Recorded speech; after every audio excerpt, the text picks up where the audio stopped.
The 17 News at Sunrise podcast is brought to you by Clinica Sierra Vista.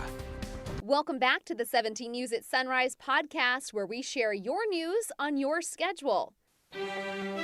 Working in the spirit of the Golden Empire, this is 17 News at Sunrise. And good morning, Kern County. It is 5 a.m. on this finally Friday morning. Yes, we've made it through another work week. Boy, was it a beautiful week, though, in regards to the temperatures. It was much cooler out this week. Last week was really hot. Unfortunately, I don't think the coolness is going to stick around too much longer. Yeah, unfortunately, I think we've got the talking about bookends of this nice weather. Was triple digits on last week. And the triple digits are coming back to close this all out. Hopefully you enjoyed it. So hopefully you enjoyed it.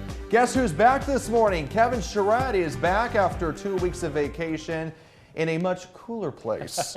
Yes, coming back from Alaska, where the weather was beautiful, clear skies, and made some great memories. As you know, when I left, I was taking my dad on a surprise fishing trip, and we had a great time. But happy to be back here in Kern County, and yes, we are going to start to see a warm-up, but not today. Today's actually looking pretty good with those 80s hanging on. Right now, we're at 56 degrees, a light wind out of the northwest today. As we take a look at the hour by hour today, you can see lots of sunshine. We'll be in the 70s by 11 a.m., and then those 80s return throughout the afternoon. Out of Tehachapi, the sun is coming up for you. We've got a 46 on the temperature, a west wind at 9. As we take a look at the day for you, lots of sunshine as well, mid-60s by 11 a.m., and we're looking at some 70s throughout the afternoon. We're also talking about triple digits heading our way. We'll talk more about that coming up in just a few minutes. Back over to you. All right, Kev, thanks so much. We begin this morning with a major update involving the Fairfax School District. Last night, Kern County Superintendent of Schools Dr. Mary Barlow announced her office is launching an audit to look into the district, specifically into possible financial irregularities or possible mismanagement of funds. Kern Superintendent of Schools Management Consultant Jamie Henderson read the board a letter on behalf of Barlow. I have been made aware that your board may have entered into one or more financial transactions, contracts, without following statutory procedures. I am authorized to review or audit the expenditures and internal controls of any district when I have reason to believe that fraud, misappropriation of funds, or other illegal physical practices has occurred. But that was not all. The superintendent of schools also criticized Fairfax Board President Palmer Moland, Trustee Alma Rios, and Trustee Jose Luis Tapia for supporting a motion which passed at a meeting earlier this week to, quote, terminate the privilege to address the board. The motion was unlawful. Permission to address the board is not a privilege, but a right granted by the legislature and contained in the statute known as the Brown Act. Before the meeting began, about a dozen demonstrators gathered in front of Fairfax School District headquarters, calling for Moland, Tapia, and Rios to resign. This all comes after a recent scathing grand jury report that called the board divided and dysfunctional. Some members of the community are organizing a recall campaign against Moland, Rios, and Tapia over their decision to throw out a proposed censure resolution that stemmed from bullying allegations against Moland. Well, the censure resolution came up again last night, and it failed, with Rios and Tapia voting no, and Moland abstaining. Moland has said he is being unfairly targeted and will continue to advocate for the community. If there were any positives from the meeting, it was that the Fairfax staff presented the board with proposed budget for the coming fiscal year and said the district is in very good financial position heading into the next year. The board is next set to meet for a community town hall June 24th. Jordan, Travion, Dumas. Seniors from 2 high schools in the Kern High School District walked across the stage last night. Golden Valley High seniors earned their diplomas at the Kilgore Stadium in South Bakersfield. The school's valedictorian says it was a hard-fought year, unlike any other, but she's relieved to graduate. Like a dream come true. This is what my parents came to this country for. This is what they fought for. This is what they have sacrificed everything for. So I do this for them. So I'm very honored to represent them and all their dreams. And seniors flocked to the stage from West High School and accepted their diplomas last night at Bulldog Stadium. 17 News congratulates all local graduates taking a crucial step towards their future. Time now, 5:05, and now to the latest numbers on COVID-19 in Kern County. Public Health announced 24 new cases yesterday and no new deaths. Kern County's COVID-19 death toll stands at 1,400 lives lost. State data shows 35 people are hospitalized. 5 of them are being treated in the ICU. Well, today, another 15 lucky Californians will be $50,000 richer as the state's Vax for the Win lottery continues. The first 15 winners were announced last Friday. The administration did not announce winners by name. Instead, they used a number system so that winners could remain anonymous if they wished. Winners were announced in the counties of Santa Clara, Los Angeles, San Diego, Alameda, Mendocino, Orange, San Francisco, and San Luis Obispo. No winners were announced in the Central Valley. Now, all 21.5 million people vaccinated in Kern County are eligible for the drawing. On Tuesday, $1.5 million will be awarded to 10 Californians who have been vaccinated against COVID-19. Also today, there's a free coronavirus vaccine event designed to help local families in need. The United Against COVID-19 Coalition will be administering shots from 10 a.m. to 7 p.m. at South High School. It's free and you don't need to sign up ahead of time. All attendees will also get a food box, and all women who get the vaccine will also get a hygiene kit with feminine products. Week of Action is a statewide initiative to help promote COVID-19 vaccinations throughout all 58 of California's counties. As we prepare to enter the hottest months of the year, KGET is once again teaming up with the Volunteer Center of Kern County to help keep our local seniors cool. We're asking for new fans or monetary donations for those 65 and older who cannot afford the high cost of air conditioning during the sweltering heat. The annual fan drive kicks off Wednesday. You can drop off fans or donate money to our studios at the corner of 22nd and L Streets in downtown Bakersfield. Father's Day is around the corner, and Blessing Corner Ministries is hosting a Father's Day giveaway. The church will be giving away food baskets and gifts for every dad that comes to their location at 101 Union Avenue. That's in central Bakersfield. It is taking place on Sunday, June 20th from 2:30 to 4:30. You can either walk or drive up. The church says everyone is welcome. Blessing Corner is also hosting a barbecue fundraiser next Friday. Event organizers encourage you to pre-order some barbecue, from ribs to hot links, for a $30 or $50 donation. The meals are pre-order only. The barbecue is happening next Friday from 10 a.m. till 5 p.m. at 101 Union Avenue. And if you can't make it, you can make a donation at blessingcorner.com or send the church a donation by mail. Blessing Corner says funds will go towards securing their location, where they've fed thousands since opening their doors in 2005. You can find more details in the menu on our website, kget.com. The California Aeronautical University and Golden Age Flight Museum are teaming up to conduct a flyover throughout Bakersfield today in honor of Flag Day. The flyover is set to take off at noon from Meadowsfield Airport. The last stop in the flyover route is Panorama Park in northeast Bakersfield. The flyover is leading up to the annual flag ceremony on Monday at Greenlawn Cemetery. And if you have a flag you want to get rid of, you can still participate in our annual flag drive. The Veterans of Foreign Wars is collecting old American flags that need to be disposed of in a safe and dignified way. We're accepting donations now through Sunday. Then on Monday, Flag Day, the Veterans of Foreign Wars will host a special flag disposal ceremony. Definitely looking forward to this morning's flyover. I think it'll be a lot of fun for everyone to get up, get outside and look up. And the weather will be great, yeah. Clinica Sierra Vista is now offering rapid COVID-19 testing and COVID-19 vaccinations. Call 833-278-4584 to make your appointment. But don't delay. Clinica Sierra Vista, putting patients first. Welcome back. President Biden is in Cornwall, England this morning, preparing for the opening session of the G7 summit later today.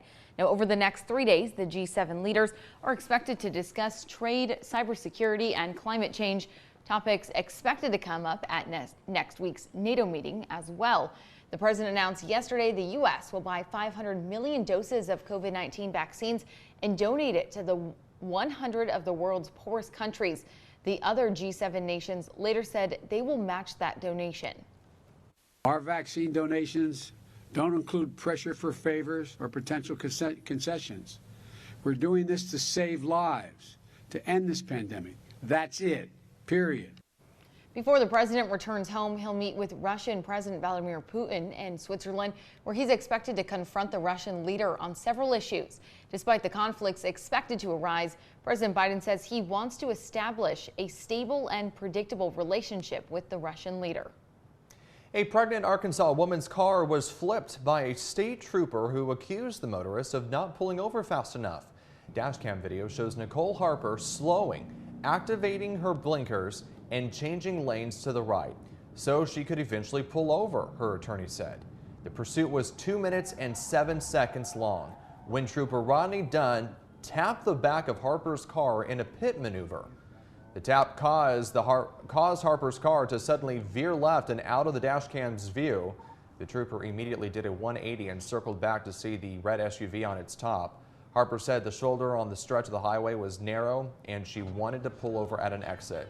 Harper was hurt in the crash, but her unborn baby was not harmed. A spokeswoman for the Arkansas State Police declined to comment on the lawsuit and the July 9th incident.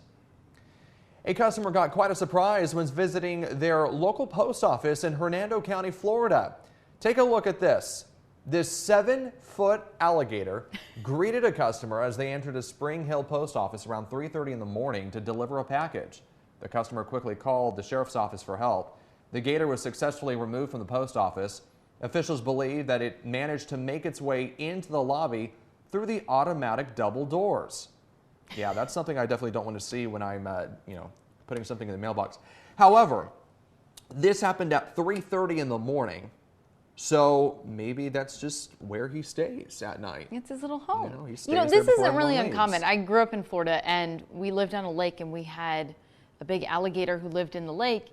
And as little kids, if you saw him, you'd run inside and... What, call 911 or No, something? you would just run inside. Yeah. And, I mean, there's nothing they can do. It's their home, too. Yeah, I mean, hey, maybe he's just checking his mailbox. Nothing against that. He's just hanging out, too. Yeah. KGET Business Watch is brought to you by Grapevine MSP Technology Services, the Valley's leading IT service provider. Welcome back. Consumers continue to pay more as prices jumped again in May. The Labor Department says consumer prices were up more than 0.5% from April to May. And from May 2020 to May 2021, prices soared 5%.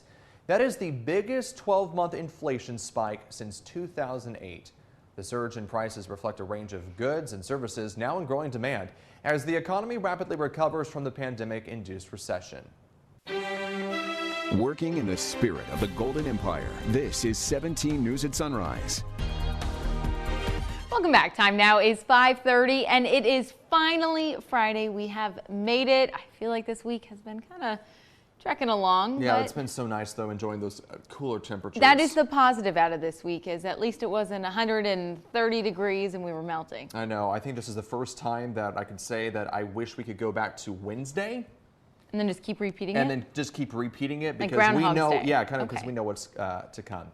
Kevin Trent back in studio this morning after a couple weeks off, enjoying some time off with some family. Yeah, and, enjoyed a nice fishing trip with my dad in Alaska, and it was just beautiful weather there. Were you and- taking a look at the forecast? And I know that you were gone last week as well and going, ooh, Yeah. I left at the perfect I escaped the time. triple digits and enjoyed the 50s and 60s while I was up that way. Yeah. But I am back, and we are looking at some warmer temperatures to come here. We're looking at a pretty nice day today. It's next week that we're going to keep a close eye on because we've got some dangerous heat coming. As we take a look outside, the sun is coming up right now. We've got 56 degrees, a light wind out of the northwest at 8. And as we take a look at the Golf Day forecast, if you want to hit the links, and 8 a.m. 61, we're looking at upper 70s by 1 o'clock and 4 o'clock temperature right near 84. So not a bad day to maybe go and take a few swings. Out of Tehachapi right now, we've got clear skies, 45 degrees. Grab a light jacket, a west wind at 7. And hour by hour here, we will see the winds increase. Right now, we're only seeing some gusty winds over the Grapevine if you're headed that way, but I am expecting somewhat of a breeze throughout the day into our mountain and desert locations. Here's a look at the mountain forecast. We're going to start out in those lower 50s throughout the day. We will be in the 70s. One thing you'll note here are those breezy conditions will continue. We'll talk more weather in just a little bit. For now, back over to you. All right, Kev, thanks so much. And recapping our top stories on this Friday morning. Last night, Kern County Superintendent of Schools, Dr. Mary Barlow, announced her office is launching an audit to look into the Fairfax School District for possible mismanagement of funds.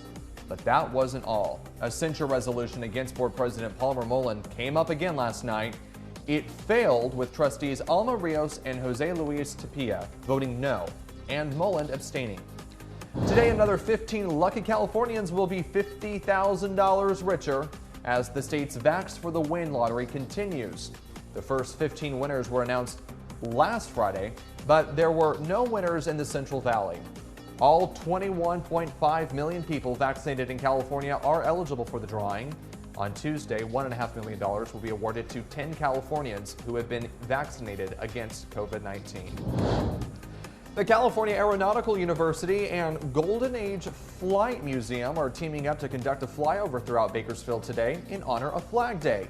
The flyover is set to take off at noon from Meadowsfield Airport. The last stop in the flyover route is Panorama Park in northeast Bakersfield. The flyover is leading up to the annual flag ceremony on Monday at Green Lawn Cemetery.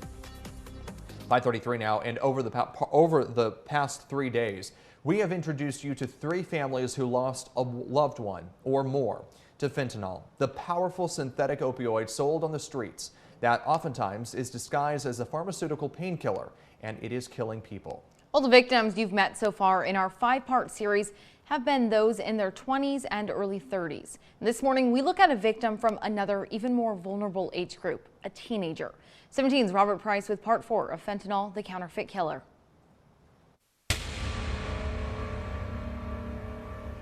It was February 19th, 2020.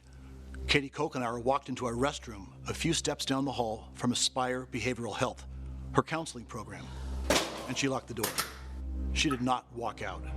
Locked inside, she pulled out a small sheet of aluminum foil, laid a crushed blue pill on top, heated it from the bottom with a cigarette lighter, brought a cut-off plastic straw to her lips and leaned in, slowly inhaling the swirling, smoky vapor.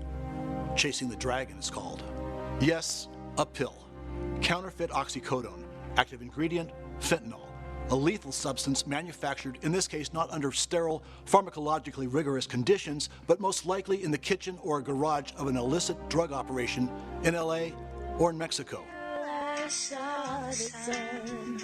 And as happened with 124 other people in Kern County last year, most of them under 30 and white, it killed her. Katie Kokenauer, just 18 years old, was no hardened crackhead, no addled drug addict. Oh, she was really pretty. I loved her freckles, and she had like the brightest eyes. Corinne Ingstrad said Katie Kokenauer was her twin flame. Close friends, sometimes too much alike. Very, very loud, would want to make friends with everybody. Super funny. She could make me laugh so hard I would get the hiccups. And now, February 19th, 2021, a year later, some of Katie's friends and relatives have gathered in a West Bakersfield park to send her their personal messages, scribbled on helium balloons, purple balloons, her favorite color. Where are they going? They're going to heaven to Katie. Magda Brocaire was one of the people there. Katie had lived for a time at Brocaire's sober living home, Amethyst, and now Brocaire wanted to not only honor Katie's memory, she wanted to make an impression on 2 of her current charges at Amethyst. I like having them come to something like this so they can see how it affects the families and see how absolutely real it is too, because that's something in somebody's addiction, they're not thinking about that, you know, and seeing the mom, seeing the grandma still completely so brokenhearted, you know, and I don't think that ever goes away. Katie's mother, Casey Jackson, still can't quite let her daughter go. She spoke to her in a special way on Katie's birthday last year, the first since her passing, delivering 1,800 ladybugs to friends and family members who simultaneously at dusk sent them flying into the San Joaquin Valley sky. That's one way Jackson copes. This is another. She's trying to be there for other parents who've lost children to fentanyl. I'm trying to bring awareness so other families don't go through what I have. I've already met 7 or 8 families just this year. And they're going through the same thing. It's awful. I just want it to stop. Katie immersed herself in a culture that, according to her friend Ingstrad, is expanding. People aren't learning, you know, and I think it's starting to be introduced more into high school kids. I feel like it's definitely within the past few years. I've only been graduated for like a year and a half, but like looking at like girls that are freshmen now and talking about it, and 15, 16-year-olds, like even 5 years ago, like it's different, like how much drugs have changed. How does an 18-year-old get her hands on counterfeit oxycodone, fentanyl pills? Answer: the cell phone. Many of those fentanyl deaths, 125 last year, according to the county coroner's office, were facilitated through social media, primarily Snapchat, and cheery little advertisements like this one. Families that have suffered the profound loss of a child, a sibling, a friend, don't always, until it's too late, grasp the cruel tenacity of fentanyl, a synthetic cousin of heroin and opium that has already ravaged other areas of the country and is now in Kern County. It's well past time to shine a bright, revealing light on fentanyl, the counterfeit killer. For 17 News, Robert Price. Working in the spirit of the Golden Empire, this is 17 News at Sunrise. The 17 News at Sunrise podcast is a production of KGET and Nexstar Media Group. For more on all of the headlines in today's show, head to kget.com.